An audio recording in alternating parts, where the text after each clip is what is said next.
Соёнага гэдэг хүн чинь өөрхийн амьтан шагнал авах гээд би одоо ингээд стаалаад хятад завин дээр өсөрж гараад бахан Монгол цэргийн толгой аваад баваад тэгээ ингэсэн чинь ингээд өдөөс гарнаач хидэд бидээд амар юм болж байгаа шүү дээ тий. Хоёрдугаарт Конлоны судалгааг уншижсэн чинь ингэж байгаа. Чи одоо ингээд хардаг энэ нь жоохон бүдэг энэ тод ууз. За. Тий. Энийг 18600-д энэ судар муудж яанагаа дахин гуулахдаа энэ нөхдүүдийг нэмээд зурцсан байна. Нэмж зурсан. Нэмээд зурцсан байна. Тийм учраас энэ тод энэ бүдэг байгаа байхгүй. За. Энэ Монгол цэргийг нэмээд зурцсан гэж байгаа. Энэ гарнатыг нэмээд зурцсан байгаа. Тепао гэдэг. Монгол цэрэг тэр үед Тепао гэж бөмбөг хэрэгэлдэг байсан нь л үнэн л дээ. Тэгэхдээ энийг бол сүүлд нэмээд зурцсан байна гэдэг.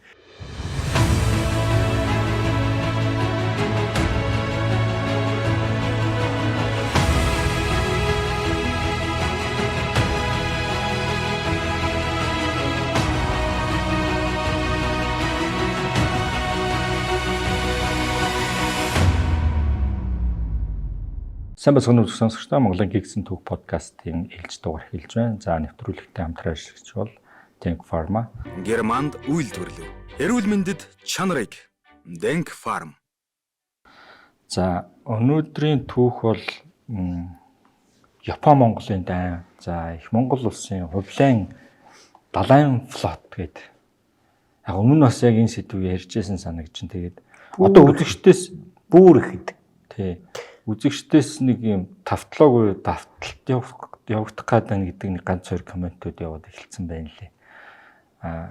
Тэгэхээр одоо өнөөдөр ирэх гээд байгаа өмнөх сэдвээс юугаар айлгаатай юу бас хоёул нөгөө Монголын гигцэн түүх подкастаас гигцэн түүх ярих гээд байгаа юм аа. За асуу бас орох гээд байна. Энд чинь жил гаруугүй юм. Бараг 2 жилийн өмнө шахуу. Энэ нэг дугаар хийсэн штэ. Гэхдээ Монголын далайн флотын түүх гэх тэр дугаар дээр бид нэр зүүн өмнөд Азад хийсэн дайн, нөгөө Яваар руу довтлсон дайн, Сахалин руу хийсэн дайн, энэ төр гэдэг дотор энэ Япон руу хийсэн 2 удаагийн довтлогоог ингээд товчхон яриад өнгөрцөө. Тэгээд энэ хооронд чинь бас ингээд юмнууд ингээд үргэлжлээд уншаад явж исэн чинь бас тэр дугаар дээр ярьсан юмнууд дээр бас бодтоор жоохон юмнуудыг хэрэгж харж ярихгүй болохгүй ийм үзэгдлүүд харагдаад байна. Хоёрдугаар яг одоо Японы эсрэг хийсэн довтлогоо гэхээр ингээд хүмүүст бол амар ойлгомжтой. Тийш тэгээд 1274 онд нэг очиод тэгээд 1282 онд 2 дуудаага очиод тэгээд нөгөө далайн шуургуул бол флот нь устдал тэгээд тэндээс камиказе гэдэг нэр гараад гэдэг ч юм уу ингээд хүн болгон мэддэг юм шиг түүх байгаад байгаа. Гэтэл жоохон ингээд уншаад ирэхээр асуудалтай байна. Жишээлбэл штэ энэ сэдвэр бичсэн судлаачдын ихэнх нь 1972 онд Стивен Тарнбул гэж хүний бичсэн Японд руу хийсэн Монголын довтлогоо номыг одоо иш үндсээ болгож авдаг. Айгүй олон нарратив тэндээс бичигдээд явцсан байна. Тэр байтугай тэр дугаар дээр хүртэл би тэр дугаар хийж байхдаа ингээ ярьсан штэ. Нөгөө Японы нэг самурай гарч ирээд али та нарын дундаас гараад ирчих баатар байна уу гэдэг. Би одоо тэрний тэр байна тэргээл амар юу одоо халс турлаанд өрөнд дуудсан чи өөдөөс нь фонк гэж акселаар хараад алдсан гэдэг. Энэ нөгөө Тарнбулын номон дээр гардаг. Тонбулын номон дээр гардаг хэсгэлтэй. Тэгсэн зөвлөлт ингээ үзүүлсэн чинь их сурвалж дээр ерөөсөө тийм алгаа. Тэгэхээр манай хүн зохиоц юм уу гэмээр ийм болж байгаа. Тэгээд бас зарим эрдэмтдийн судалгаан дээр Тонбулыг нэлийн шүүмжилсэн байл. Тэгээ яасан тэгсэн чинь Тонбул энэ мэдээ материалыг хаанаас авсан гэдэг юм гарна шүү дээ тий. Тэгсэн чинь 1906 онд Лондонд хэвлэгдсэн Ямада гэдэг Япон хүний Genko War гэсэн ном байна. За. Энэ нөгөө Монголын довтлогоог бол Японы түүхэнд Genko War гэж нэрлэдэг байхгүй. Genkoгийн үеийн дайн гэж. Genkoгийн 90-ийн үеийн дайн гэж тий. Тэгээд тэр ном дээрээс ер нь гол материалуудаа татж авсан. Тэгээ эн чинь эхлээд Самурай ба дайны урлаг гэдэг ном бичээд Тонбул нь. Тэгээ дараа нь тэндээсээ яг Монголын довтлогооны хэсгийг аваад дахид нэм задлж бичээд тусдаа энэ Японд руу хийсэн Монголын довтлогоо гэсэн ном 1972 онд хийцэн баггүй. 1906 онд энэ тухай бичиж байгаа Япон судлаач бол 1906 он штэ Японы эзэнт гүрэн эд хүчрхэгжиж байгаа үе. Тэгээ тэр үед бол нөхөр бол одоо үйл явдлын өрнөлийг бичихтэй одоо самурай гэж ямар мундаг хүмүүс байсан бүр тий. Одоо эдэн монголчуудыг ирэхээр нэстэн юм битэл байлдаад хятад алаад тий. Ингээд тэгээд бүгдээр ингээд хөөгөө туугаад тэгээд үлдсэний хар салхи ярьчаа тэгээд ингээд бичсэн номны юм дээрээс мань хүн аваад хийцэн баг. Хоёрдугаарт тийм тэр Ямада гэдэг хүн номоо бичихтэй бол Японы голцоо их сурвалжийг төршил одоо Япон хэмжээнд эхэлж байгаа л да. Ингэсэн байгаа. Тэгээд тэр их сурвалжуудыг гэрнэг үзэх шаардлага гарч байгаа. Дараа нь энэ 2013 онд Стивен Тойнбол чинь энэ номоо дахиж шинжилж гаргасан юм. Тэгээ дахиж шинжилгэхдээ бол за би ер нь одоо бас их дутагдaltaй байсан юм байна. Энэ дандаа их сурвалжууд нь дан Японых голцоо болцсон юм байна. Энд ч одоо хятад их сурвалж унших хэрэгтэй байсан юм байна. Солонгос их сурвалж унших хэрэгтэй байсан юм байна. Одоо тийм гээд. Тэгэхдээ нөгөө ном нь сайжруулсан өмнөх бүтээл болцсон байхгүй. Тэгээд яг Делгадо гэж нэг эрдэмтний хийсэн судалгаа бай, Сасаки гэж нэг Япон эрдэмтний хийсэн энэ дайны тухай судалгаа бий. Гэхдээ тэр нь дайны тухай судалгаа гэхээс нэг усан флотын тухай судалгаа. Монголын усан флотын тухай судалгаа байхгүй. Тэгээд одоо онгоцны ийм зохион байгуулалттай байсан юм байна. Энэ тэр гэсэн болохоос биш яг тэр дайны юм бол нэг судалсан юм байх байна. За тэгээд одоо ингээд харахаар мань хүний нэг ингээд ашигласан их сурвалжууд Япон байна гэдэг шүү дээ. Одоо хамгийн их өргөн ашигладаг их сурвалж нь бол одоо энэ зураг нь гарч чаддаг Моккошоро Якатоба гэдэг суд руугаа. Энэ оригинал нь Токиогийн парламентын номынсанд хадгалагдж идэг. Энэ бол яг энэ тулдаанд орсон Такизаки Суинага гэдэг одоо самурайн хийлгсэн ном. Бодоход бол яг энэ үйл явдалд оролцсон хүн өөрөө тэндээ бас оролцоод шархтаж ирсэн хүн баггүй. Тэгээд тэр хүний одоо ингээд одоо ярьснаар нь зурж ингэж хийсэн ном болохоор энэ яг үнэн байх ёстой гэж бид нар бодож байгаа шүү дээ тий. Тэгсэн чинь хин Томас Конлан гэж нэг эрдэмтэн байна. Энэ 2001 онд энэ номыг судлаад тэгээ энэ номын түүхээр тусдаа бүтээл гаргасан байна. Тэгэхэд тэр бүтээлийг уншсан чинь энэ ном яагаад хийгдсэн бэ? Энэ судар яагаад хийгдсэн бэ гэсэн чинь энэ Такизаки Суинага гэдэг нь бол Такизаки удмын самурай.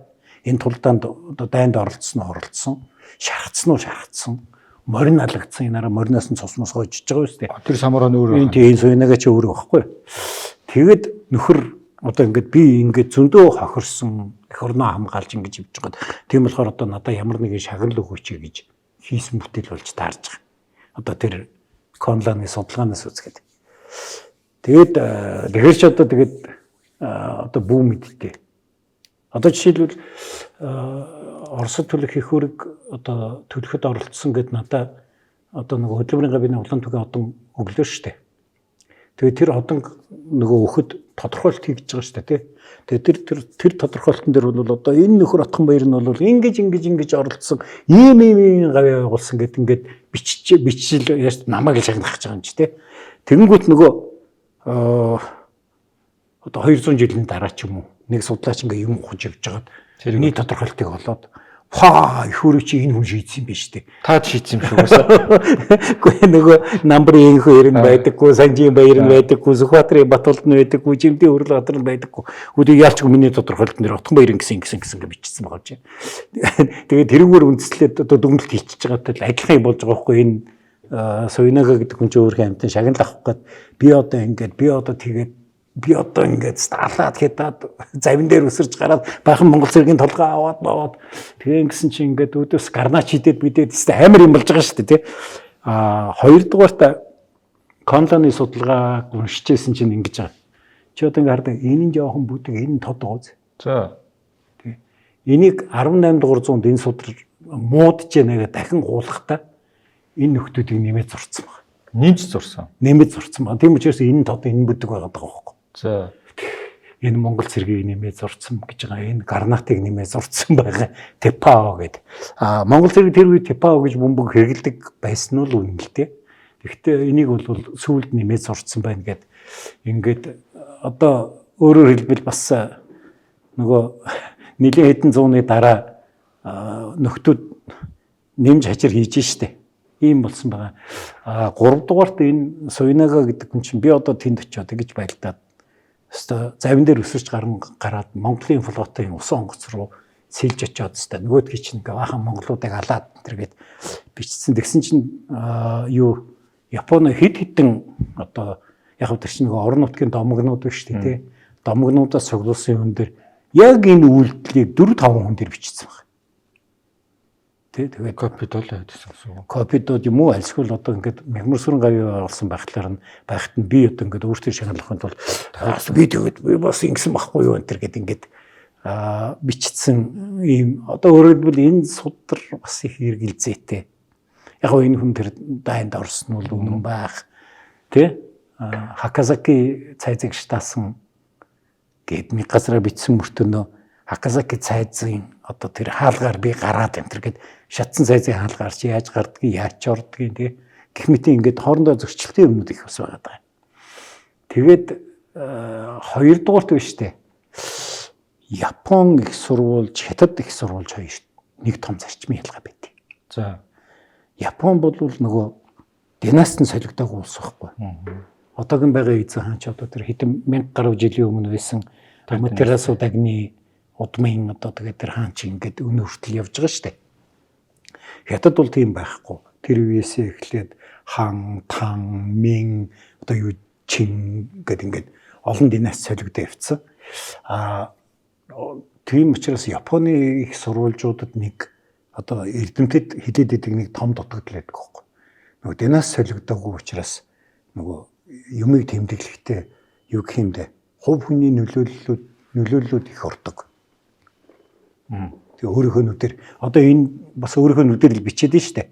Энэ хүн чинь өөрөө л ингээ явж байгаад бид нар тэнд нэг юаны 2 цэргийг барьж байгаа толгойг нь аваад энэ төр гэдэг. Чи энэ том дайны тухай юм ярьж байхад тэр 2 цэргийн толгой авсан л байх л да бүү мэд. Гэхдээ одоо тэр энэ хэм чухал асуудал биш баг те. Гэхдээ энэ Суйнага гэдэг нь бол амар чухал асуудал байхгүй. Шагнал хүндэслэл болоод нь штэ. Мин одоо юу Хятадын их сурвалж бол их өөр. Хятадын их сурвалж одоо тэр Ши гэдэг тодголтой судрууд биш үү? Эднес чинь уртлын династ сүнсний дараа дараагийн династ нь өмнөх династийн түүхийг бичдэг байхгүй. Өөрөөр хэлбэл хаан мандад олгоноод авах шаардлага байхгүй тийм аль хэдийн байхгүй хаадууд юм чи. Тэгээд энэ бол нөгөө гүнзийн том одоо сургаалын нэг хэсэг байхгүй. Эзэн хаан одоо янз бүрийн нөхцөл байдалд орж болно үйл явдал тий. Тэгээ ирэхээр зэрэг одоо Мягмар сүрэн гэдэг хаан нэг хүнд байдалд орлоо гэж бодъё л да тий. Тэгэхээр одоо би ингээд ирээд Мягмар сүрээ танаа аав яг ийм нөхцөл байдалд ингэж ийсэн юм аа. Энэ нь буруу байсан юм аа. Энэ зөв байсан юм аа гэд ярихаар зэрэг чи одоо миний аав юу гэдэг ингээд миний толгойг авчиж магадгүй шүү дээ тий. Чи аавдаа хайртай хүн байж. Тэрний уртлын династийн юмыг бол бүгдийн сайхан бичээд сурамж болгоод тэгээд тэр ишин бичихтэй их айхтар бүгд арталтай баримттай архив. Тэгээд одоо ингээд тэр амар их баримт хадгалагдчихжээ штэ. Тэрэн дотроос ингээд за одоо дараагийн сударт хэрэг болно гэж баримтуудыг шүүж авахыг аваал. Тэгээд дараагийн динас нь одоо жишээлбэл Юанши гэдэг судрыг Мин улсын үед бичсэн. Тэгэхээр зэрэг Мингийн тэр эрдэмтэнд бол тэр Юаны үеийн Монгол хааныг муулаад юм уу, сайлаад юм уу тэр нэрэггүй. Одоо Мингийн хаанда яг одоо ийм нөхцөл байдалд энэ Юаны үеийн хаан ингээд зөв ажиллаж исэн байна, ингээд буруу ажиллаж исэн байна гэж харуулахын тулд байхгүй. Тэгэхээр бас харьцангуй энэ Япон их сурвалжийг бодох юм бол одоо юу? Бодит түүх рүү нэлээд төгсөн. Бодит түүх рүү олон их сурвалжаас ашиглана. Тий, бодит их сурвалжтай бүр зарим нь бол ингээд бүр их баримтыг олж олно гэж байгаа. Тэн дээр бичигдсэн байгаа үйл явдлаа. Тэгэд ирэхээр зэрэг энэ болсон үйл явдлыг нөгөө Хятад сурвалж, Солонгос сурвалжтай харьцуулах одоо судалгаа хийсэн юм байна. Сүүлийн үед. Тэгвэл нөгөө Япон сурвалж дээр бол хаастаа нэг мундаг самуранад гаралцах үрстэй шууд бахан карате марате хийгээл зүгээрстэй ингээд явцсан маягийн юм болоод байдаг. Гэсэн ч одоо жишээлхэд Хятад сурвалж дээр болохоор зэрэг за одоо жишээ нь анхны дай 1274 оны экспедиц явж штэ. Тэгээд Цусима арал дээр очиж байгаа нөгөө Солонгосоос хамгийн ойрхон байгаа арал нь. Цусима арал дээр нь 80 Япон байгаа. зэрэг. За. 80 Япон зэрэг л байгаа. Тэгээ одоо Япон их сурвалжийг үзэх юм бол бүтэн өдөр майлтаад гэл уучлаарай одоо хамгийн багаар удахад 10,000 зэрэг. За яг их сурвалжид бичснээр бол 40,000 зэрэг очиж байгаа тулдаа штэ. Тэгээ чи 80 юу юм 60 гартай юм уу хаашаа юм те 60 сэлэн барьсан 60 гартай хүн байлдаад байгаа юм уу? А гэтэл юу хятад их сурвалжийг үзэхээр зэрэг тэгээ цус юмад очиод хэлийн одоо юу хотхныг дээрэмцээ талсан л гэдэг өөр юм байхгүй. Тий. Нөгөөх нь бол ингээ бүтэн өдөр аюулаа байлдаад байгаа шүү дээ. Тийм аймаар юу гэдэг. Тэгэхээр зөв энийг харьцуулж харах хэрэгтэй байхгүй. Тэгээд эдийг харьцуулж хараад ирэхээр бас асуултын тэмдэгнүүд гараад байгаа. Яагаад энийг ярьж яах гэхээр одоо ингээд би бол жишээлхэд өнөөг одоо саяхан болтол энэ бол одоо тэгээд ойлгомжтой дөө тэгээд хувлаа яах гэж байлдсан ойлгомжтой яг юу болсон ч ойлгомжтой гэдэг ингээ бодоод ирсэн чинь бас тийм ойлгомжтой биш байна тий. Тийм мундаг самурайнууд ч биш байна. Одоо нөгөө монголчууд нь ч бас нэг тийм мундаг юм байхгүй. Монголчууд нь ч гэж бас нэг таарсан юмнууд. Солонгос бүр бүтэхгүй. Иймэрхүү юмнууд их болсон байгаа юм л да. Окей бид нар дагаар ус олъё. Дагаар орсон болъё гэдэг Японоос нэг хаваад байх юм байхгүй хэрэгжгүй шүү дээ. Тэгвэл тэгэл одоо проблем зориг биелчих гээд хэлсэн байхгүй гэсэн чинь нөгөө тэнд нэг яасан ч яадгийн гэсэн бацаан суучаад байлдыг гэдэг ингээд солиороод пэдигээд идэг. Гэхдээ юу штэ. Одоо бид нар ингээд нөгөө кино үзсээр байгаад самура гэдэгт амар сэлэмтэй байлдан гэж зүгээр өстой тий ингэнгүүтээ хэдэн толгойч бүнд идэв иймэрхүү юм бодоод байгаа байхгүй энэ 1274 он гэдэг чинь Японы сүүлчийн иргэний дан явагдаад 50 жил болсон байна. За 50 жил 2 үе солигдно. Дан үзээгүй самурайнууд гараад ирсэн байгаа юм шүү дээ.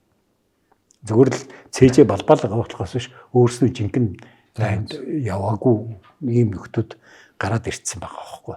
6720 туваачлаар чинь 335 он зорчихлоо. За тийм 335 он 900 биш байгаа байхгүй. Тэгэхээр 900 гэдэг бол хувлаад хэлсэн тоо багш байгаа. 900 онгоц явсан шүү. Яг бодитоор бол тэнд 330 онгоц л явсан байгаа. Тэр 600 бол цавчаанд явсан юм шиг байгаа юм ер нь хараад байхад. Тэгэхээр 3 дахин буурж тооцох нь бүх юм. Тий, нэг би бол асуулт нь хувлаад 900 гэж хэлсэн болохоор санхүүжилт 900 гарсан байх хэрэгтэй яа. Тий. Явсан 300. Мэргэн сайд Агдам буугийн амар сангийн тэргүүн түүхийн ухааны доктор Отгон Баярыг Монголын гээгцэн түүх цовруулын шин дэвтэр болох Монголын гээгцэн түүх 3 ном хэвлэгдэн гарч уншигч таны гар дээр хүрч байна. Их түүхээ судалж эрдэм мэдлэгээ зузаалцгаая. 5 дугаар сарын дугаар дээр нөгөө Монголын эзэнт гүрний үзэл сурталчилгааны сэдвээр дээр Япон солонгосыг эзлэх одоо тийм эдийн засгийн сонирхол бол байгаагүй. Мэдээж үзэл сурталчилгааны зорилгоор нэг их том эзэнт гүрнийг байгуулах зорилгоор хийсэнтэй ингээд яг одоо таны сүүлийн үед хийсэн одоо засварлсан судалгаагаар хоёулаа Япон солонгосын дайны шалтгаан нь юу юм? Далайн флотын тухай дугаар дээр ярьж байхдаа энэ солонгосууд яасан байж хатгсан байж магадгүй гэж ярьж байсан шүү дээ. Япон энэ хоёр ч хоорондоо нэлээд тийм муу үеийн үед муу. Тэгээ хөршүүд юм чинь. Хоёрдугаар тэрнийг вака гэдэг дээрэмчтэй Японы далайн дээрэмчтэй. Тэр солонгосын эрг мэрэг тэгээ хятадын эрг мэргийг бас нэлээд одоо террорддаг. Ва гэдэг нь одоо солонгосоор бол одоо юу гэмэрэндээ манай нэг хужаа гэж доош нь хийдэг шүү дээ тий. Японуудыг тэгээд доош нь хийж байгаа үг юм шиг үү.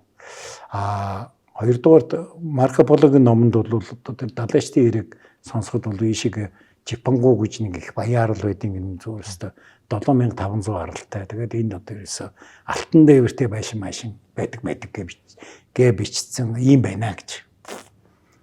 За бас нэг тийм одоо тэндээс зөндөө алт олох байсан болов уу гэж. Гэтэл одоо хувьлаач нь 1266 онд эхний хэлцээ явуулж байгаа ч та Японд бууж өгөө дагаар руу гэдэг.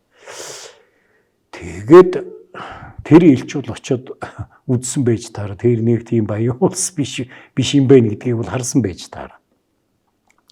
Тэгээ ягаад үргэлжлээд мань хүн элчээ үргэлжлүүлж явуулаа л те. Дахиад илж явуулсан гэсэн. Өө тэр чинь 5 6 удаа явуулсан. Аа. Хоёрын цаацалцсан Японууд. За. Ингээд нэг иймэрхүү юмнууд болоод байгаа юм.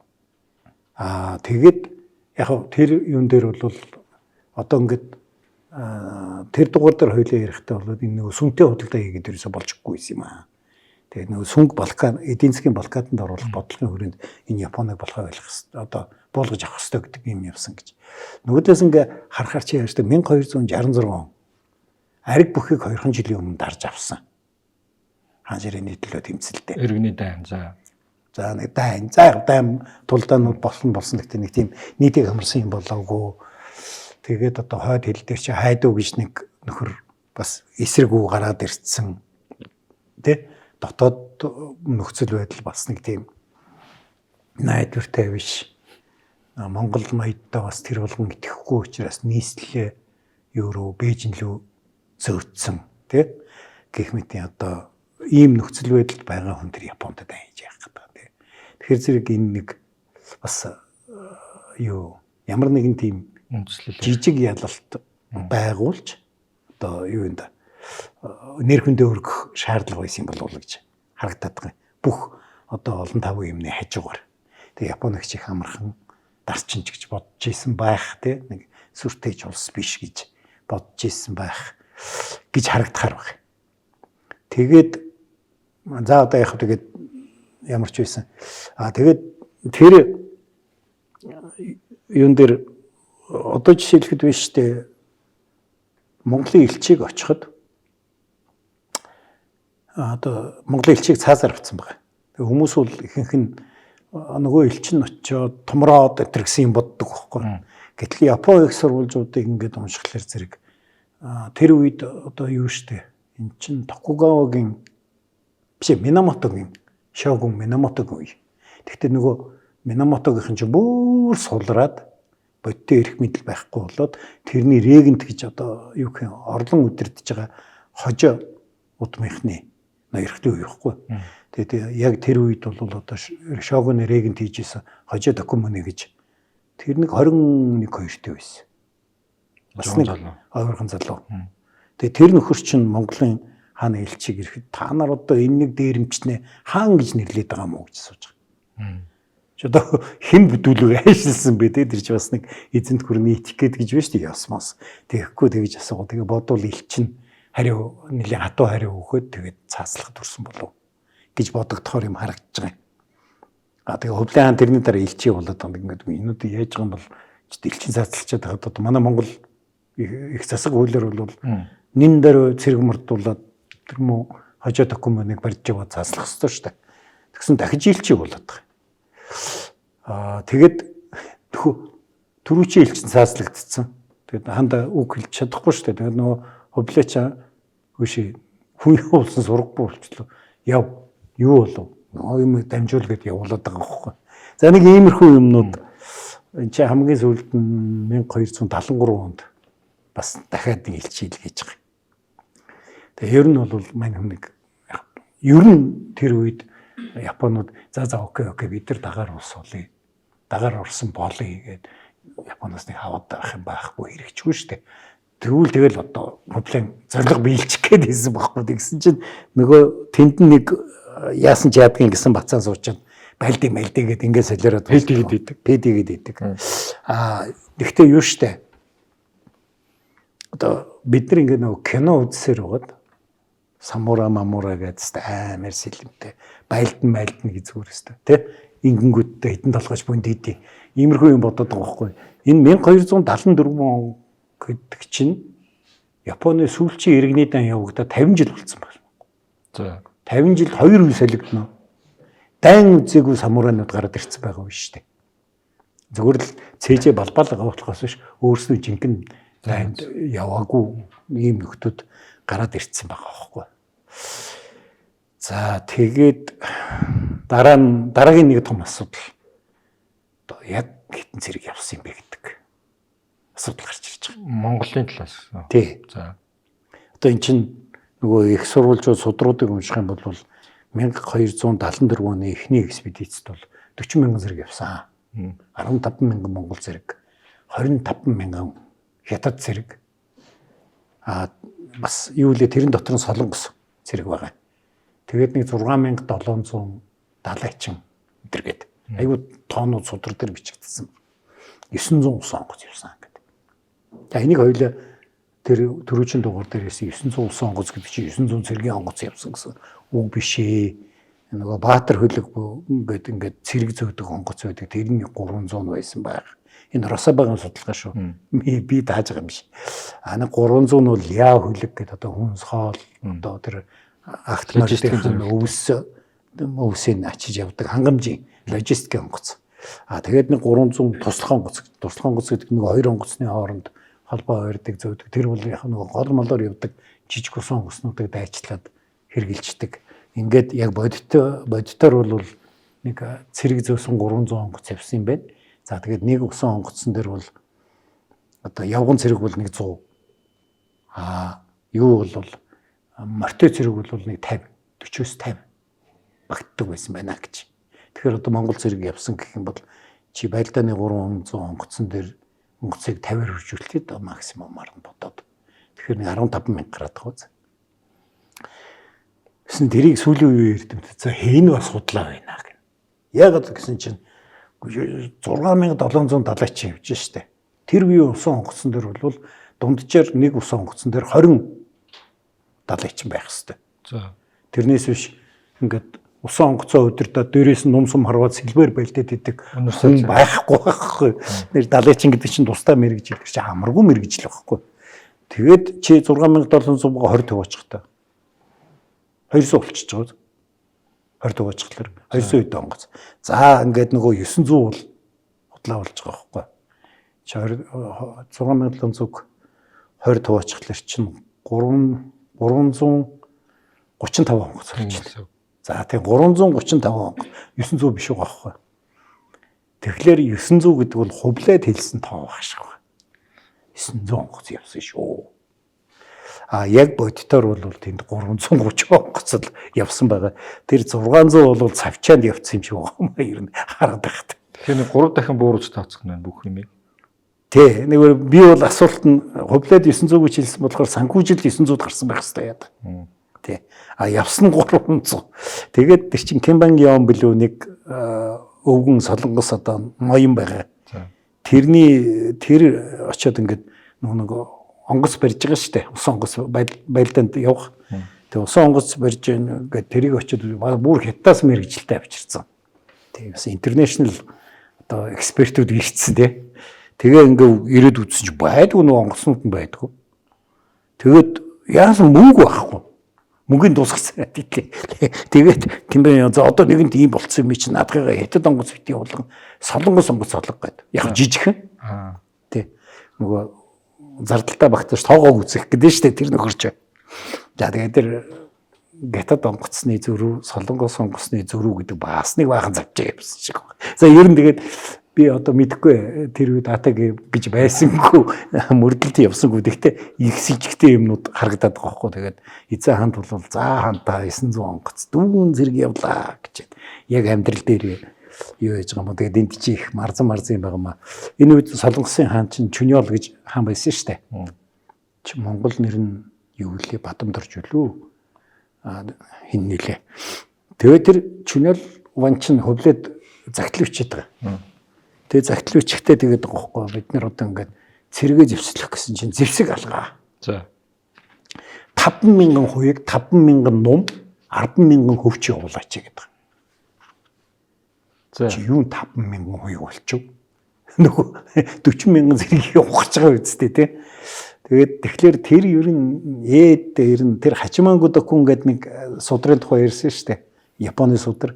Тэн дээр бол түмэн зэрэг ирсэн гэж бичсэн байдаг байхгүй. Тэр ер нь түмэн зэрэг л байсан үнэн баг. Чүнөний нэр Илсу Ван гинэ. Илсу Ван тий. Тэгээд энэ чинь хоёр дахь нь ер нь гэхдээ солонгосын мангууд чинь тэр үед бид нар л одоо ингээд мэдэхгүй байна. Монголын маш өнж холбоотой байсан шүү дээ. Яг одоо ингэхлээр хоёулаа нэг солонгосын тухай дайны тухай дугаар хийсэн шүү дээ. Тэн дээр нэг хэлээгүй үлдсэн нэг юм байгаад байгаа. Энэ нөгөө хоёулаа юу эсвэл Че удмын ноёдууд одоо Японд нөгөө шогунууд гэж байдаг шиг солонгост бас нэг тим нөхдүүд байгаад байгаа шүү дээ. хаан болвол ван болвол тэнд нэг тийм одоо юу гэх юм бэ? Ёс төдий захирагч хаан яг бодит хэргийг одоо тэр цэргийнхэн тэр чэодмынхан мэддэг тийм байжгаад тэгээд энэ Вонжон хааны үед нөгөө юу хаан хүүгээ явуул гэж монголчууд ирээ шахаал тэгэл нөгөөдөл нь хулих хаан хүү явуулж үзэл тэгж жагаад одоо гарцаа байхгүй үүнд гүцэгтээд баригдаад Вонжоныг хан хүү багт нь явуулаад тэгээд Вонжон хөвлөтөө ирээд уулзж явах үед нь аав нь насураад тэгэнгүүт нөгөө Чэ гэдэг генерал чинь ер нь Вонжон дэше явцсан чи эргэж ирэх бодоо энийг ханаар тавьчих гэдэг асуудал үүсээд тэгэнгүүт Вонжон чинь хөвлөө ийм болж байна гэдэг. Хөвлөө чи буц одоо жамаг энд барьцаалаад ах юм байхгүй чи буц би жам цэрэг өгөөд явуулна гэдэг. Монгол цэрэг очиод Вонжоныг ханаар тавихтаа тэр генералууд чинь бүгдийг бодоо болгосон байхгүй. Тийм учраас маш олон удаа монголчуудын эсрэг бослох гэж нэрлээд байгаа болохоос ш наадах чинь нөгөө генерал цэргийнхэн хаан хоёрын хоорондох солонгосын хаан хоёрын хоорондох тэмцэл тэнд нь нөгөө солонгосын вангууд нь сандрахтаад монгол цэрэг дууддаг.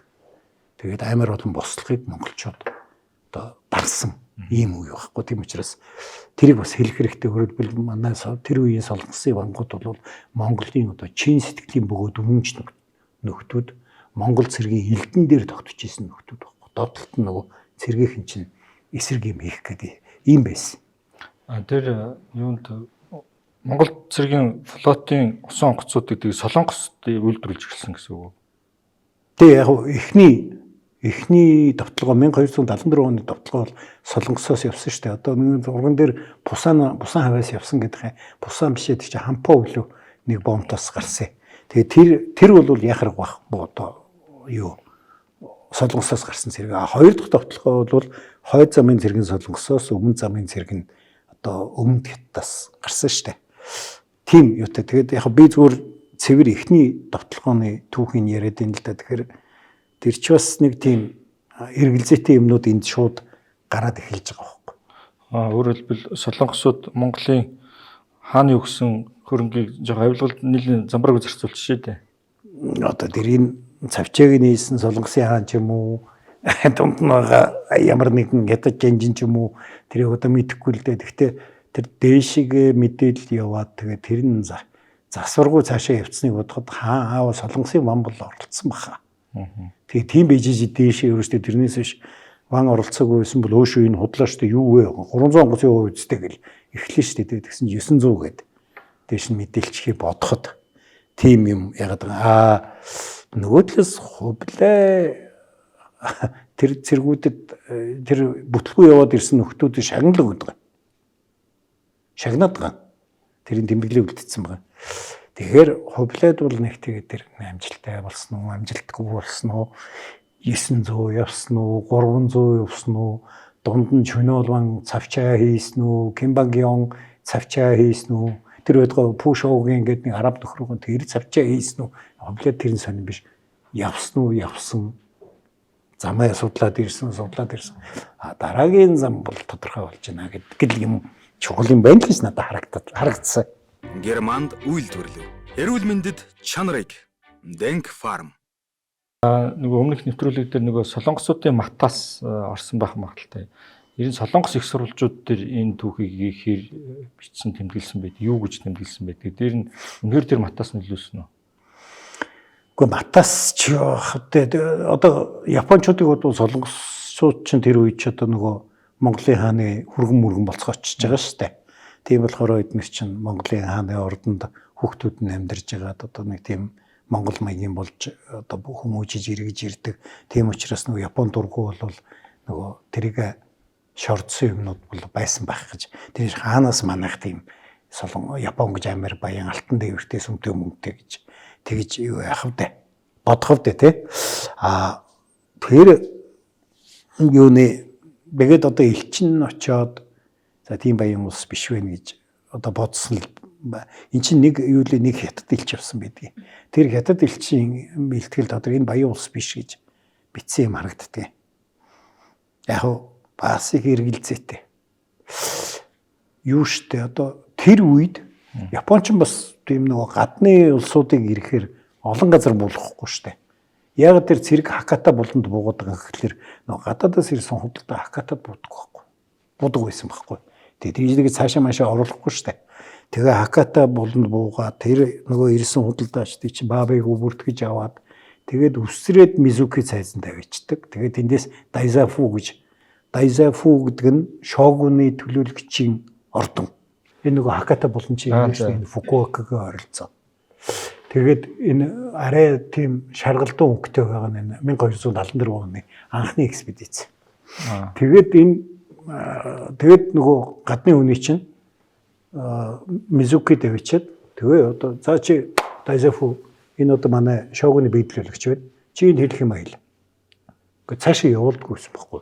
Тийм болохоор энэ одоо хоёулаа зөвхөн юу хийж штэ Күшүү харлыг л яриад штэ. Хоншуу маншууг л мэдэхгүй. Тийм нөгөө нийслэл нь тэнд байгаа штэ. Токио ч тэнд байгаа.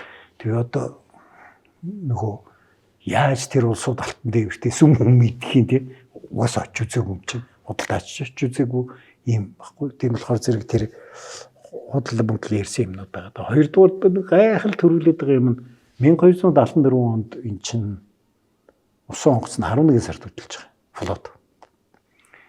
Энэ хойд нутагт ер нь за яг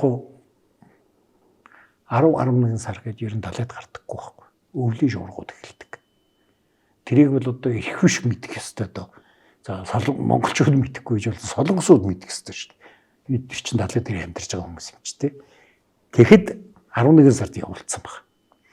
Тэгэхээр тэр Хувлаа хаан маанаас дээрээс л зарлаг гэсэн одоо 4 хөдөл байдаг. Өөр нэг шалтгаан эрдэмтэд дурдж байгаа нь баахан цэрэг цоглуулсан хоолд усч эхэлсэн юм шиг. Чөнөөл онгоос хөвлөд битсэн цагт 76,000 сог будаатай байна. Хүрхгүй байна гэдэргээ бичээд байгаа байхгүй. Сог гэдэг нь 100 литр ч үлээ. Тэгэхээр зэрэг нөгөө их олон цэрэг цоглуулчаад нөгөө хэдийг дайнд мордохоос өмнө далайн хэрэг дээр тижээж хагаад тэр чин дараагийн хавар хүртэл тижээ штэ. Нөгөө хэдий чи. Тэгэхээр одоо тэгээд нөгөө хүнсний нөөц мөс дуусан за бүтэхгүй юм боллоо надад явуулсан байна. Би зүгээр дотор хардж байгаа юм нь бол энэ явцсан ч нэг гарцтай биш нөхдүүд байсан болов уу гэж бодогдоод байгаа. Юанши судар дээр бичснээр бол хоригдлуудыг гав гинжнээс суллаж алах ялнаас өршөөгөөд жибэн улсын эсрэг дайнд ажилласан гэдэг. Торгуулийн сум явуулчих тий. Торгуулийн сум явцсан байгаа. Тэгээд тэднийг Монгол уйлан ханжин дарганаар захирч байсан гэдэг. Тэгэхээр нөгөө дарганар нь нэг бол Монгол, нэг бол зөрчид, нэг бол тангад хүмүүс байгаа гэсэн үг шүү дээ. Солонгосыг бол би самбалчаа зэрэгэл явцсан болов уу гэж бодоод байгаа. Ягаад гэвэл энэ нөгөө Монголын анхны довтлогоо эхэлж ирэхгүй 1219 оноос гэлж Монгол солонгосын дан эхэлсэн шүү дээ. Тэр үеэс эхлээд нөгөө ардын сайн дурын зэрэг маягийн юм татж эхэлсэн байгаа. Тэрийг балчаа зэрэг гэж. Яг мэрэгжлийн зэргүүд биш. Ийм нөхдүүд. Тэгээ самбалчаа гэдэг нь 3 балчаа гэсэн үг. 3 харуул гэж. Тэгээ эднэр нөгөө бас вангийнхаа эсрэг бослогонд их оролцдог байсан. Самбалчаагийн бослогыг Монгол зэрэг ирж дарж исэн тийм одоо түүх бол маш их байдаг байхгүй. Тэгээ магадгүй тэр солонгос зэрэг бол энэ тэр балчаа зэрэг л явцсан баг. Яав гэж тэгээд. За хятад бол мэдээж гарцтай биш л гэж таарна штэ. Ингээд ер нь жоохон тэгээд юу чи магадгүй тэгээ бүтчүүл сайн л үз. Үхүүл тэрл үзгээд явуулсан болов гэж боддог. Золинд л явуулсан юм. Тий, тэгээд эн чин бэлтгэл их муу байсан гэж харагдаад байгаа. Жишээлбэл одоо эн чин ингээд нэг Хаката буланд буугаад тэгээ ингээд нөгөө ихний мөргөлдөөнүүд бол эхлээд тэр Цушимад нөгөө 80 самууртай бүтүүдэр байлддаг чинь. Тэгээ дараа нь Ики харал гэдэг одоо энд очиод тэндээс Хаката руу бууж байгаа юм л да. Тэгээ Хакатад буугаад яагаад би энэ нэг юугээд бэлтгэл муутай явцсан байна гэж бодоод байгаа гэхлээр тэр Мизуки цайз хүртэл Монгол цэрэг давчсан байгаа. Тэгээд давчиж хагаад тэгээд сум дууссан гэдгийг Юанши судар тэмдэглэсэн байна. Тэгээ нэг Монгол цэргийн жанжин хутун билүү солонгосууд бол холдун гэж тэмдэглэсэн байна лээ. За би хутуу үсэн нэр юм болов уу гэж дотор бодсон. Монгол нэр тэгээд сонсогдохоор. За тэр нөхөр бол за одоо тэгээд одоо сум дуусчлаа. Баг хүчээр одоо хичнээмж байлдаад дийлэхгүй бол одоо бидний их хүчинд бол дийлдэнэ гэдэг нь тодорхой.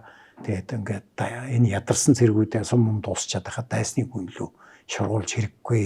Хүчээ эргүүлэн татъя гэж хэлсэн гэж. Юу ярьж байгаа юм бэ? 2 хоног байлдчихад сум дуусчихлаар тэр юу нэг ямар бэлтгэл ангаж гаргасан цэргүүд тий. Их тааруухан бэлтгэлтэй нөхдүүд явсан болж таарад байгаа байхгүй. Энд ч одоо хэдэн сараараа байлдахаар бэлдэж явах хэрэгтэй үст. Тэгсэн 2 хоног байлдаа сум дуусцаа ингээд. Тэгээд нэг Люфүсэн гэдэг нэг жанжин цэрэг Японууд бол аастай нэг мундаг улаан хувцастай том жанжингийн харваж алаад гэд бичсэн баг. Гэтэл тэр Люфүсэн гэдэг нь бүр 1337 онд нас орсон. Энээс хойш энэ ч 74 шүү дээ тий. Цааш тэгээд тэр нь яг нэг жанжин ядаж жанжин шархацсан юм билээ. Тэгээд манайхан нөгөө Монгол цэргийн байлдааны журмаар бол нөгөө командлагч шархачвал цэрэг татдаг шүү дээ. Тэгэхээр нэг тийм цэрэг татагдсан юм болсон юм шиг байна. Тэгээд Японы зарим судрууд дээр бичсэн юун дээр бол Хакасаки цайзыг монголчууд эзэл шатаагаад одоо энэ нөгөө Такинага Суйнаг гэж хаалгаар нь орж гараад идэг цайз нь монголчууд очиж шатаацсан байгаа байхгүй. Тэр юугаар орж гарсан юм бэ? Нөхөр бол зүгээр зохиож ütсэн болт юм шиг. Тэгээд нөгөө Японууд нь цаашаа авахраад Мизуки цайзанд орж гараглаад тэгээд тэн дээр битсэн Японы юун дээр нь бол залбирал үлдэж гашуунаар үйлэлдэг гэж ütсэн байна. Одоо дуусч ийн гэж бодож штэ. Хакасаки гэж тачлаа одоо ирээд Мизуки гэж та за ингээ бид нэр ингээ дуусч байгаа юм байна гэд.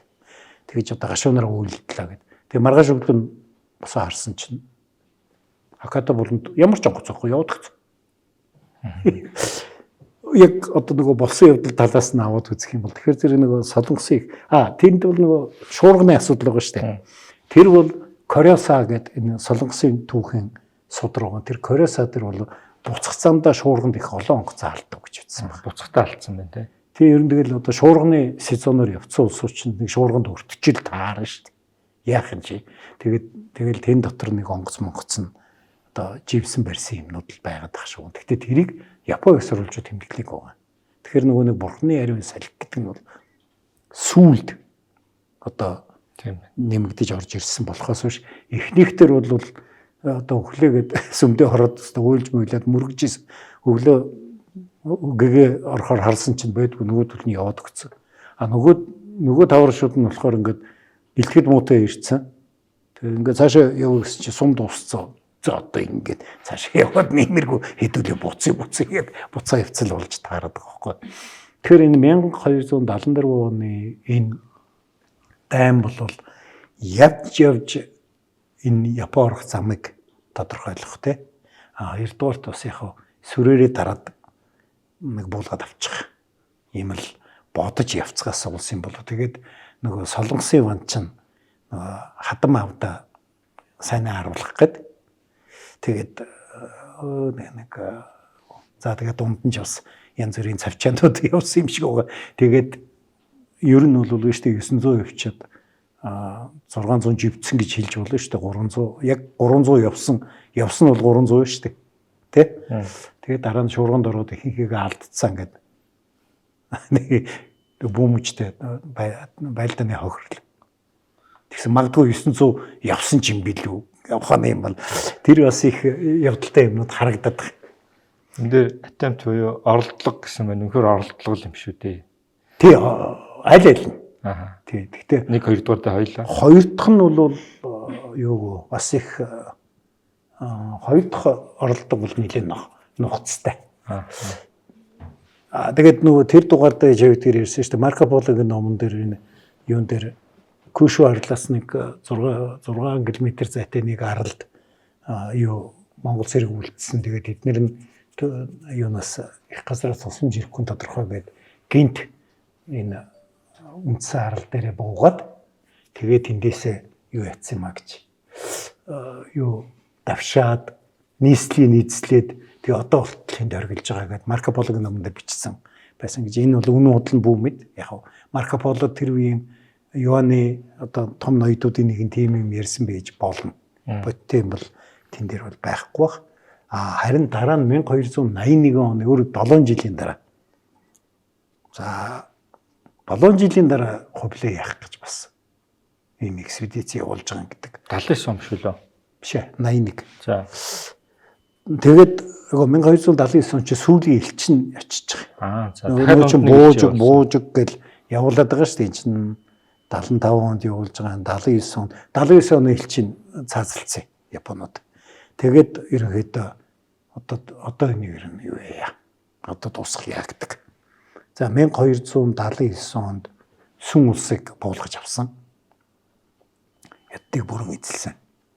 Тэгээ энэний дараа бол одоо хувлаад бол энэ нэг Японы нэг юу ячи гэсэн бодол төрсэн байж магадгүй. Хоёрдугаарт сүн улсын дайнаар бол асар олон тооны хятад цэрэг бууж өгсөн. Буугаад өгсөн цэрэгийг алж болохгүй. Бас хэцүү те. Байлгаад ахаар хувлаа бол хятад цэрэгт итгэлгүй болчихсон хүн шүү дээ. Эсрэг бослого гарцсан те ийм нөхцөл байдал байсан. Тэгээд яг л нөгөө төр үчиг шиг за одоо энэ хэдийг нэг хийх газар хэрэгтэй байна гэсэн юм болсон болов гэж надад санагдаад байна. Тийм учраас ийшээ тэр одоо нэг Хаката булан живсэн онгоц олсон тэрэн дотор нь анжис байна, ваартай үр мүр байна гэсэн юм Японы судлаачид гаргаад байгаа шүү дээ. Тэгэхээр тэр нөхдүүдийг тийш нь явуулаад тэгээд энэ Кёшү арал дээр суурьшуулад одоо ямар нэгэн палцтаар эзэлж аваа. Тэгээд тэднэр нь тарай мараа тариад тэндээ суурьшаа. Тэгээд нэг Монгол ноёдууд очиж байгаа. Тэгээд одоо Японтойгоо тулж ажиллана шүү дээ тий. Нөгөө эсрэг тавиул олж 50 Японы хааны одоо ширээн дээр өрсөлдөх хүмүүс олон ч гэдэг юм. Иймэрхүү төлөвлөгөөтэй байсан болов л гэж харагдаад байгаа. Тэгээд тэгсэн энэ ч бас нөгөө түрүүчийн аяллаас түрүүчийн аяллаас ялгаатай нь намар өвөл шуурганы сезонд яваагүй юм аа. За 5 сард явсан байгаа. Тэгээд бас муу зохион байгуулалттай явсан харагдаад байгаа. Солонгосын флот бол 5 сард гараад тэр Масан гэд хотоогоос тэ. Тэндээс гараад сүнгэнсэн байгаа. Тэгээд энэ ч яг энэ чинь хол биш шүү дээ. Энэ одоо Солонгосоос Цушима хүртэл хэд байдгийн 100 хэдэн км л баг. Тэгээд Цушимагаас Ики хүртэл бас нэг тэр хавцаа байдаг ч юм уу. Тэгээд нөгөөдөл нь тэр дороо Цушимага дахиж эзлээд Икигээ эзлээд Хаката дээр хүрэтэрч байгаа. Нөгөө өмнө зүгийн нөхдүүд чинь эхний онгоцсон 6 сарын сүүлдэр гарч байгаа. Нөгөө онгоцоо барьж гүйцэтгэв. Өмнө зүгд маршрут нөр юм уу? Эндээс орж ирж байгаа тийм. Ер нь бол хөлөг онгоцууд тэр үе чинь далайн захиргаа гэдэг нэлээд олон захиргаанууд нөгөө хувлын хаан байгуулсан. Тэгээд тэр Гуанжоугийн захиргаагийн тэр Пушоугийн гэдэг араб нөхөр удирдах байгаа байхгүй. Тэгээд мань юм чинь хувлын хаанд бичиж байгаагүй одоо 200 онгоц байр гэсэн бид нэрстэй чүвэ гэж тавиг гүцээлээ. Одоо юу яадгүй. Одоо үлдснийг хийхээр модож алга хүн чалга инээ тэр гэдэг. Тэгээд хувлын хаан заас тгүүлээр 150-д бод гэдэг. Тэгээд мань хүн ч нөгөө энэ дайнд явуулах гэдэг усан онгоц бариулаад байгаа байхгүй. Тэгээд зарим нь одоо үнэхээр барахгүй нэг чи хятад ч тэ хамаагүй олон хүнтэй хамаагүй хүч чадалтай улс 50 онгоц бариад цаашаа хөдөлж чадахгүй байгаа байхгүй. Яг ганцхан Гуанжоу л да. Тэрнээс гадна тэгээд өөр хэдэн газар захиргаа байсан. Тэгээд өмнө зүгийн цэргийг юунд Янзы буюу хар мөрний адагт цуглуулад тэгээд тэндээс одоо энэ Японыг чиглүүлж гаргасан байна. Тэгээ яг бодвол одоо тийм юм уунаас нөгөө усан онгоцсон цагтаа ирээгүй олон газараас усан онгоц цуглуулж байгаа шүү дээ тий. Тэгээд тэнд нөгөө бахан хятад зэрэг ачцсан. Фон Бэйхэ гэж одоо хятад генерал тэр цэргийг удирдах явж байгаа. Энэ өөрөө нөгөө Монголд бууж өгсөн цэргийн дарга байхгүй. Монголч энэ чинь шиндүү илүү хиндүү янз янзаар бичт юм аа. Зарим Солонгос их сургуультай шиндүү, Монгол юан ши дээр хиндүү гэд биччихсэн. За ийм нөхөр. Юугийн Солонгосын одоо хойд зүгээс гарсан флотыг удирдсан хүн бол нөгөө Солонгосын түүхэнд гардаг Монголын үнэнч нөхөр Хомбогон Жанжны хүү Хондээгүү. За Хондээгүү тэр зэргийг удирдах гарч байгаа юм. Эн чинь нөгөө олон генералыг дарсан гэсэн чинь монголчуудын тусламжтайгаар солонгосын вангууд тэгсэн дараагийн дайс нь энэ хон удмынхан болчихж байгаа байхгүй. Эн чинь нөгөө бүр хамгийн анх Монгол зэрэг бүр 1218 онд билүү 9 онд орж ирэхэд аав нь Хомбогон Жанжин чинь Монголын талд орсон монголчуудтай нөхөрлсөн. Тэгээ энэ хон удмынхан тэгээ одоо ингээд доогуур моогуур албан тушаалыг бол ван мангаас хонтэйгөө тавьчихдаг. Дураараа бүх юм өөрөө зохицуулж яадаг. Тэгээ чөнөл он чинь бүр хувлын хаанд бараалхаж говьсон бидгийг штэ. Гэхдээ та хятад хүн явуулна уу, монгол хүн явуулна уу? Хинийгээ чамаагүй явуулна. Гэхдээ тэр нэг л аюултай нөхрийг хусаадаг гэдэг. Хувлын хаан усаг үлдээ. Хомбогоныг Хондээгүүг тэрний оронд чөнөл ванд Монгол хат өгчөж байгаа. Тэгэд нөгөө Хондээгүү чөнөлийг хөндөж чадахгүй болчихж байгаа байхгүй. Тэ чинь хувлын хааны хөргөн болцсон ч. Тэгэхээр бас хувлын хаан амар улс төрч байгаа байхгүй. Хоорондоо ингээ хавраад байж хэвээр. Тий, нэг ингээл байж хэвээр тий. Тэгээ энэ нөхдөө чинь яагаад өмнө зүгийн зэрэг хүлээлгүй гараа өвцсөн гэдэг бас нэг асуудал байна. Тэгээ бас л дахиад би хүнс хоолны хангамжтай холбоотой байсан болов гэж бодоод байгаа. Олон зэрэг авчиад масанд цуглуулсан. Тэдний чи удаан тийж хэцүү. Тэ? Өмнө зүгийн флот болохоор нөгөө энэ тэндээс усан онгоцоо цуглуулж яадаг. За юу ч гэсэн эхлээ явж игээл гараа шийдсэн юм болов гэдэг нэг юм гарч байгаа. Энд дээр бас нэг тийм сонирхолтой ойлгомжгүй юмнууд байгаа. Энд чинь 1274 онд эхний аялал нь явсан шүү дээ. Үгүй эдгээр одоо яагаад Цушима дээр юм уу, Ики дээр юм уу гарнизон үлдэх гэхгүй. Тэгвэл одоо дахин энийг эзлээд авах шаардлага байхгүй шүү дээ. Тэгэхэд энээс хол байж байгаа Чэжүү арлыг энэ үед эзэлсэн шүү дээ. Тэгээ Чэжүү арал гарнизон байгуулад тэгээ одоо тэр Чэжүү арал дээр үүдэг морь зөрчин нөгөө Монгол морины удам гэдэг нь тэр учиртай шүү дээ. Тэгээ тэр хааваас ийшээгээ байгаа Чэжүүд гарнизон байгуулад байгаа мөртөө Цушима юм уу Икид гарнизон байгуулсан. Хэрвээ Икид өөрийн гэсэн гарнизонтой тэнд хүнс олны нөөц энэ төр авчиад хийцэн байсан бол эндээс ерөөсө Хакатаар өдөрт 2 удаа очисон ч болж байгаа байхгүй. 3 дугаарт балан юм шиг ийм том эрг байхад ганцхан Хакатаар очиод идэх нь ямар учиртай. Одоо Японууд нь бүр Хакатад ирнэ гэж мэдээд ингээд энд нь 28 км урт хан барьцсан. Бэхлэлт хийцэн. 2 м хагас өндөртэй. Гэхдээ тэр ч бас өндөр. Ямар ч байсан гүйжчил даваа гарчихгүй ойлгомжтой. Тэгээ нэг тийм ямар кинон дэр үлээ нэг ганцхан чигээрээ өршгөлдөг нэг хөлөн бөхч байдаг шүү дээ. Тэгээ бартаар нь бүр хөлөө ингэж зогсчод өөр газараар өршгөлөхгүй чи. Тэр шиг ингэж зөвхөн энэгээр ингэж хан барьцсан. Тэрлүү нь очиод ингэж толгоогоор мөргөөд басыг марзаа. Ийм сонь юмнууд бас их болсон байгаа маа. Тэгээд энэ солонгосууд чинь дөрвөлж гараад очихлоор чинь нөгөө цочоох тактик байхгүй болчихж байгаа байхгүй. Тийм ээ. Тэгээ нөгөө Японууд ч мэдчихэж ирж чинь гэдэг. За тэгээд одоо нөгөө нэг Хакатагийн булан дээр байгаа багна одоо хан хэрмэн дээрээ цэргүүдийг цуглуулад ингээд яг ер нь бол 28 км урт хан дээр яг ингээд чи хятадын цагаан юм шиг юм биш шүү дээ тий. Битүү зэрэг байлгаж чадахгүй шүү дээ. Тэгэхээр зэрэг тодорхой цэгүүд дээр л олон тооны зэрэг байна уу гэхээс биш. Уулын ханыг цөмлөд орчвол орчхоор л харагдаад байна. Тэгээ цөмлж чадахгүй нөгөө солонгосууд ч. Тэгээ бүр ингээд одоо хэдүүддаа байлдлаа амжилтгүй боллоо гэд тэр нэг ханыг л цөмлж чадахгүй байгаа хэлээд байгаа байхгүй. Солонгосууд энд ингээд бодилж явах хооронд өмнө зүгийн флот бараг 3 сарын дараа ашгүй ирж байгаа юм. 2 сараас 3 сарын дараа. Тэр чинь 8 сард ирж байгаа өмнө зүгийн флот нь. Тэгээ ирээд их сонь. Нөгөө Хакатад нөгөөдөл нь хан мөргөд байгаад байгаа шүү дээ тий. Тэгсэн чинь өмнө зүгийн флот эхлээд Имари гэдэг энд буучиж байгаа. За. Тэгэхээр надад дөрж байгаас тэгэхээр энэ хоёр бас тийм хоорондоо социалист уралдаантай байсан юм шиг байна. Энэ төрүүлж юу эзэлж авах уу гэдэг ийм юм байсан юм болов. Тийм учраас нөхдүүд энэ юутайгаа хойд флоттойгоо нэгдэхгүй эхлээд Имари дээр бууж үзээд байгаа байхгүй. Тэгээ Имари дээр буугаад тэгээд тэнднийх амжилтных олоогүй зам аргуу маргууны асуудал байсан юм шиг байна. Тэгээд тэгжээтэл нөгөө хойд флотоос нь би та нар бид нар дээр ирж нэгдээ гэд. Тэгээд тэр үе чинь эхний 50 онгоц нь бас Хаката дээр ирээд тэгээд тэнд байсан цэргүүдтэй нийлж бас 1-2 довтлогоонд оролцсон барьсан гэд тэмдэглэгдсэн юм байгаад байгаа. Тэгээд нөгөө флот нь за одоо хойд флоттойгоо нэгдъя гэд өмнө зүгийн флот нь ингээд юу руу очиод Хакатад очиод тэгээд олигтой юм болж хэмжээг багт нөгөө өстой нөгөө далайн шуургана.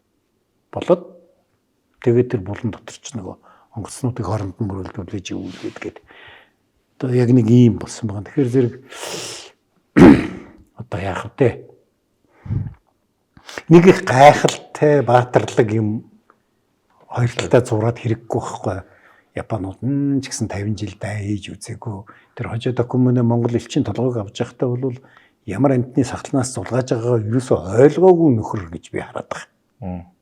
Тэгээд 74 оны одоо хамгийн анхны цэрэг ирэхэд бол нөхдүүд бэлтгэлгүй байгаа нь харагдаад байгаа.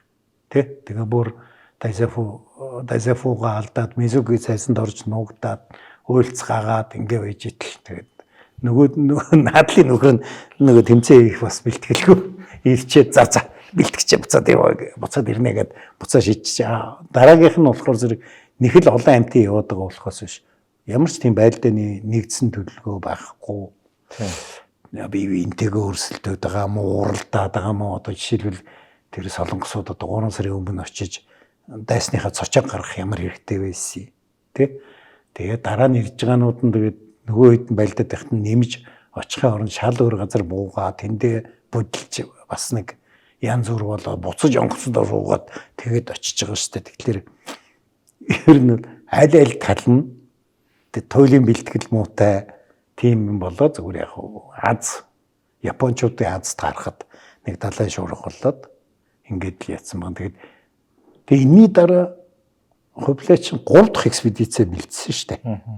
Тэгээд тэрийг явуулж чадаагүй. Шалтгаан тэгээд дараа гинт ер нь мань хүн ч бодлоо өөрчлөв. Энтэй зурлаж яад юм бэ?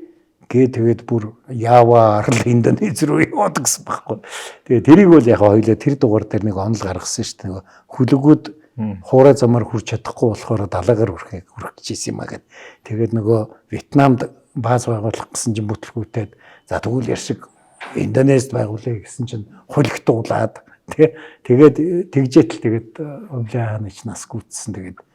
Тэгээд Хувлын хааныг нас барсны дараа хаан ширийн суусанд өмөр хаан одоо миллионаад амар үнэтэй байгаа шүү дээ. Тэр их том усан онгоц. За тэгэл тэрий чинь хангамж хамаг мөнгө тэнд явчих байгаа байхгүй. Гэтэл чи хойд хил дээр чинь хайдуу майдууг зөндөө дайнд чинь болж идэг. Тийм болохоор энийг ерөөсөө болиё гэд Төмөр хааны үед чинь одоо бүх далайн экспедицүүдэд болиулаад тэгээ мань хүн чинь бүх одоо өөрийнхөө юг бол хуурай газар руу чиглүүлсэн ийм түүхтэй. Тэгээд хайдуу тэгэхэд шахаарнаас ороод одоо жинхэнэ дайсан майсан гэж одоо бие биентэйгээ яхангүй болоод тэгээд тэр Монголын улсуудын нэг эв нэгдэл төрс хэрэгдэг үе чи Төмөр хааны үед. Хувлаатай бол бас сэргэхгүй. Хувлаатай чи онцонтой болцсон. Тэгэхээр Төмөр хаан ач хүн гарч иржээж тэгжээж энэ бүх юм чинь нэг юм илэрсэн байхгүй. Тэг би энийг бүгд ярьж байгааг өчрөө юу гэвэл энд судлагдаагүй маш их байна. Маш их судлагдаагүй юм байна. Бид нэр одоо энийг одоо мэднэ интергээд тэгсэн чинь нэг 1906 оны нэг самурай гаралтай нөхрийн бичсэн зохиолоор л бүгдээрээ ингээд дагаа яваад байгаа болж таарж байгаа байхгүй. Тэгээ их сурвалжийн үзэхээр нэг баг шагналд өөрийгөө тодорхойлсон бичиг олж авчаад тэгээ нэг энэ өстө яг мөн штэ гэдэг. Ишээ болоогүй тэрийн 600 жилийн дараа авчиад нэг нөхөр дээр нь засцсан байгаа байхгүй. Тэгээд ийм юм дээр тэгэхээр энийг бүгдийг судалж тогтоох гэдэг бол бас их том судалгааны асуудал.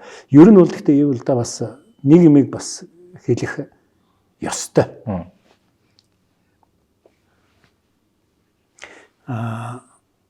Юу хэлэх ёстой гэвэл 1906 онд энийг бичиж явах үе. Тэгээд дараа нь энэ ном чи ягаад ингээд эргэлтэнд ороод хүн болго ингээд ягаад шүү дээ. Энд чинь нөгөө Япон модонд байгаа байхгүй.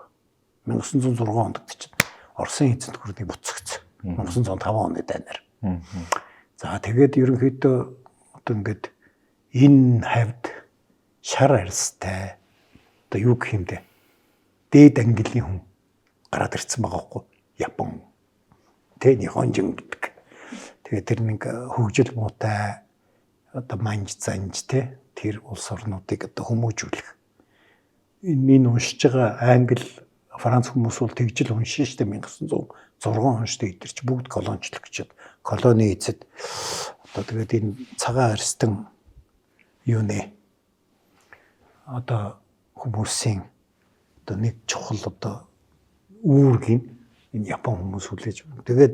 Тэгэл дараа нь яах вэ? Тэгэл амар модны сэдвүүд гараад самурай, карате, харакири, гейша гэл ингээл Япон юм айгу гоё болол ингээл яваад байгаа байхгүй нэг. Ятад мэт чинь тэгээд 20 дугаар зууны турш доош орж явсан шүү дээ. Тэгэхээр зэрэг ингээд энэ сэдв нь тэгээд дээрээс нь яах вэ? Монголчууд угаасаа тийм бүдүүлэг харгис маргис гэдэг домогтой ночиж ингэж уйлдаад ингээд явцсан хэдэлтэй яг бодитойгоор энийг уулна гаргах шаардлага бол байгаа юм. Мэргэн сайд Агдам буугийн амар сангийн тэргүүн түүхийн ухааны доктор Отгон Баярын Монголын гээгцэн түүх цовруулын шин дэвтэр болох Монголын гээгцэн түүх 3 ном хэвлэгдэн гарч уншигч таны гар дээр хүрч байна. Их түүхээ судалж эрдэм мэдлэгээ зузаалцгаая. Сайн таны ярьсан түүхтэй холбоотой би нэг прагматик бодол хэлээ тэр нь ер нь шагналын материалыг сайн бүрдүүлж чадах хэрэгтэй. Тэгээд зөв газар хадгалж түүхийг өөрчлөнө шүү дээ. Та энэ өнөөдрийн түүхтэй холбоотой зураг хөргүүд хэр цуглуулсан өөр одоо үзэгчдээ сонирхолтой. Энэ зөндөл энэ одоо нөгөө судрын энэ бол одоо яг ориг судар дээр нь байсан зураг юм шиг байна. Энэ хараа энэ тод энэ бүдэг ууз. Тэгэхээр энэ нөгөө судар нь жоохон муудаад ирэхээр 18 дугаар зуунд нөгөөх нь хуулж дахиж дээр нь зурагтай авчиад айгуу гоё хар хоромон гуталтай Монгол цэрэг мэрэг зураг тавьсан байгаа хгүй. Энэ шал өөр гутал байгаа сте тий. Ийм юмнууд харагдаж байгаа. Энэ одоо тэр судар дээр Монгол цэргийг дүрсэлсэн. За. Чи ер нь ийм Монгол цэрэг ийм том бамбай бариад заа юу.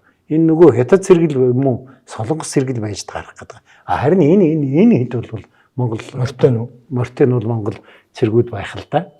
Зарим нь хатан явж байгаа юм шүү. Тэр улаан эмхтэй хүү явж байгаа юм шүү. Жаахан гүхэнгүй. Бусдын бүх сахалтай байна шүү дээ. Та улаан дэлтэй. Ер нь одоо түүхэнд юм эмхтэй хүний үрийг заавал нэг 10 ус дээшээ гаргаж өгөх хэрэгтэй байна. За. Тэгээ тэр үед нөгөө гендерийн тэгшэрхийн бодлого байхгүй байсан үйл. Тэгээ харааш энийг харахаар оруулсан байна. Энийг харахаар одоо ялчгүй яавч ийм Монгол цэрэг байсан гэж итгэхээргүй юм харагдаад байна. Тэгэхээр яа гэсэн үг өөрөөр хэлбэл юм интернэшнл зэрэг байсан гэсэн үг юм уу? Тэгээ ер нь бол нөгөө Монгол солонгос хятад одоо юунууд л байсан гэсэн үг шүү дээ. Энэ юу шүү? Энэ Минамото Ёшизүне гэж энэ одоо Минамотогийн удмын анхны шогун болох үед чи Минамото Ёритомон юу болсон баг шогун болсон баг. Тэрний дүү. Тэгтээ аавынхан татвар юмээс гарсан хүүхэд.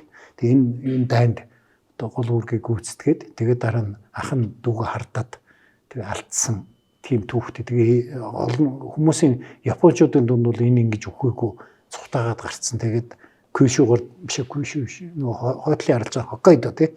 Хоккайдогоор дамжаад их газар руу цухтаагаад тэгээд энэ Чингис хаан гэдэг чинь бол энэ Минамото Ишизүне байхгүй юу гэдэг яриа. Японочдын дунд их төгсөн байсан юм билээ. Японочдод бас их газар руу зогтдог байсан бахан. Өөрхий бас юмд багтаагүй нөхдүүд бол зогтсон шүү дээ.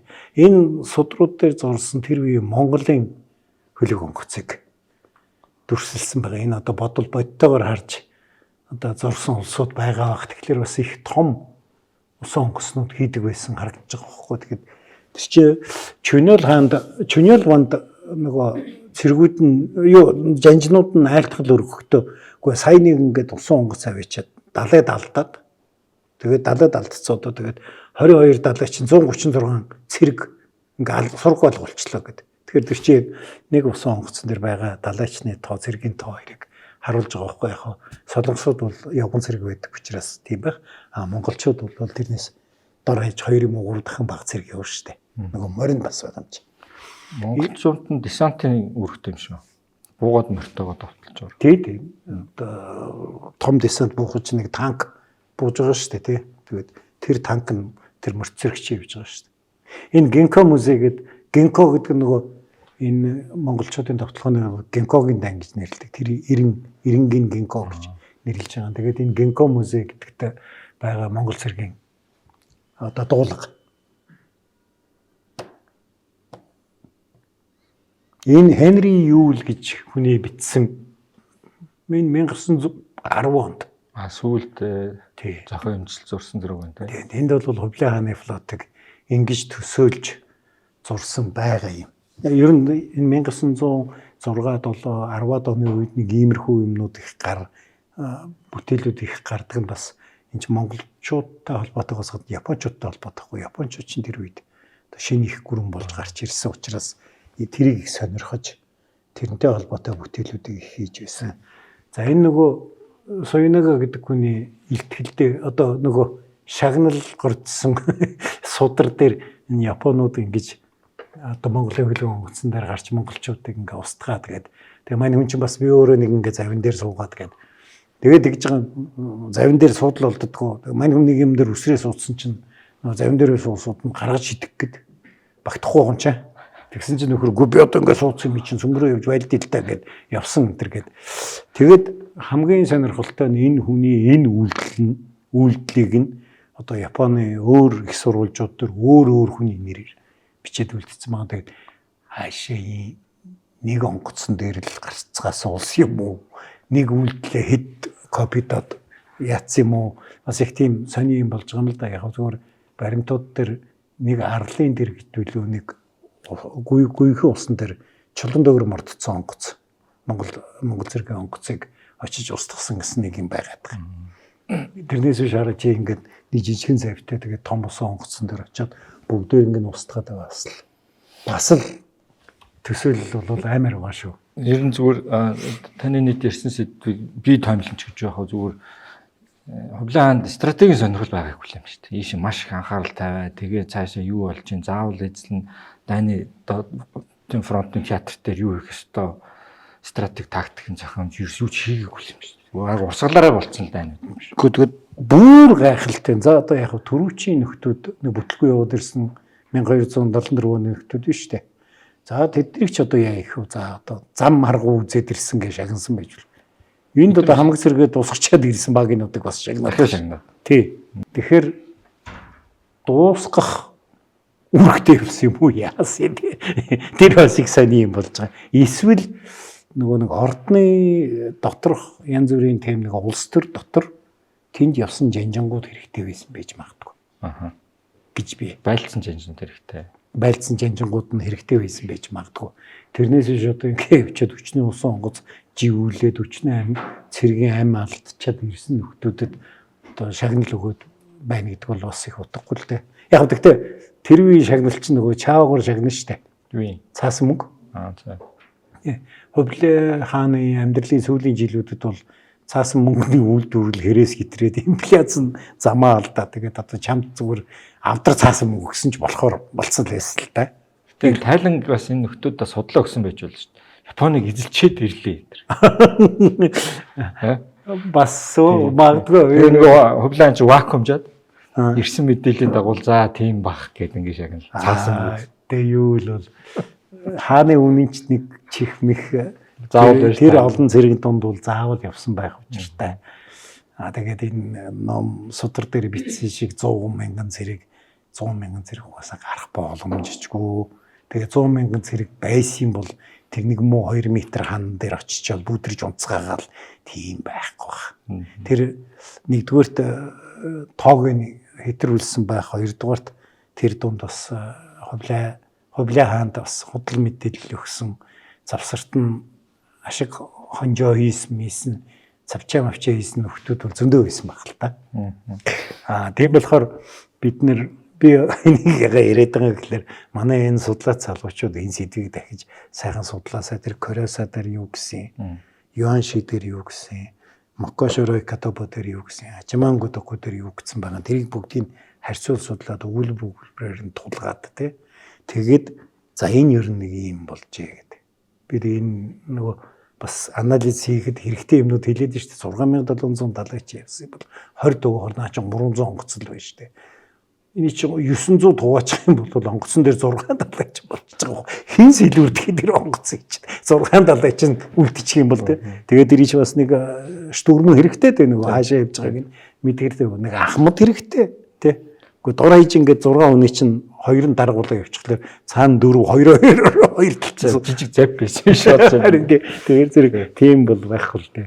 За өнөөдрийн сэдв бас сонирхолтой байсан. Юу ийм сэдвэл болчлоо. Монголын гээгцэн түүх подкастын гээгцэн түүхийн талаар цаашдаа энэ сэдвээр үргэлжлүүлнэ үзэгчтэй. За баярлалаа, дараагийн нэвтрүүлгээр уулзцгаая. Германд үйлдвэрлэв. Эрүүл мэндэд чанарыг Denk Farm